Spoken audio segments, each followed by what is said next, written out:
This is Bishop Hughes in the Diocese of Newark. It is Eastertide, and we are in the midst of spring. And finally, we are at that place where vaccines seem to be readily available all across our state, where you could wake up on Monday, decide you want to get vaccinated, and probably get an appointment in the next day or two. That is such a change for us.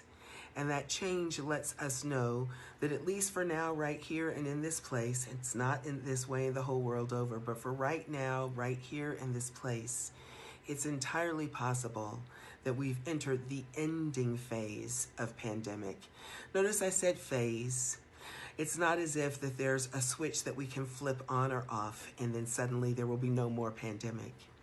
It will go on for weeks and months, maybe into the next year, before we reach a place where we realize, oh, we think that is part of our past now.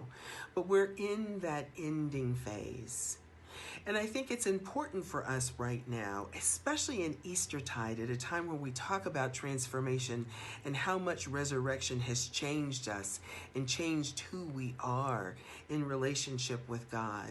But to talk about the transformation that God has done with, for, and to us during this time of pandemic.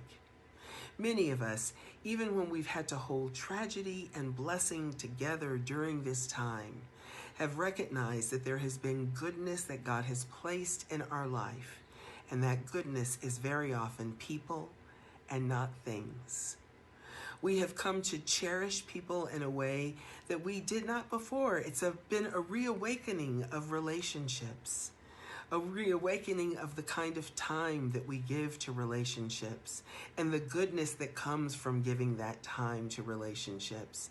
Whether it's with a spouse or an old friend, a parent, a child, or the neighbor next door, we have come to see the importance of being in relationship with other people and how much that blesses us and how much that blesses them and blesses the entire community around us. And so as we head into another phase where things will be more active, some of us may be heading back to the office, some of us will be heading into school, some of us may be going to more gatherings, our churches will be doing more gatherings. As we head into that time, what is it that we want to hold on to? I'm reminded of Isaiah saying to the nation of Israel in chapter 43 that God had done former things with them, and they shouldn't be looking to the former things anymore. They should look to the new things that God was doing for them. God has done new things with us in this time. How do we want to take those new things forward with us? I think of it like this. Many of us are having dinner with the same people in our families or in our household 7 days a week. Chances are we're not going to be doing that going forward. But something wonderful came from that closeness. So how do we need to think of it going forward? How many nights a week do we want to make sure we have dinner? How many times a day do we want to make sure we check in with each other? How often do we want to plan to see our friends? How will we continue to cherish those good things that God has given us in this time? One thing is sure, that wherever pandemic takes us next, in this winding down, we hope and pray that that is the time that we're entering. Wherever it takes us next, God continues to go with us.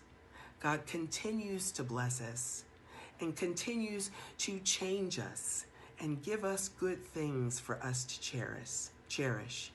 The choice is ours about how we take those things forward with us into the rest of our lives.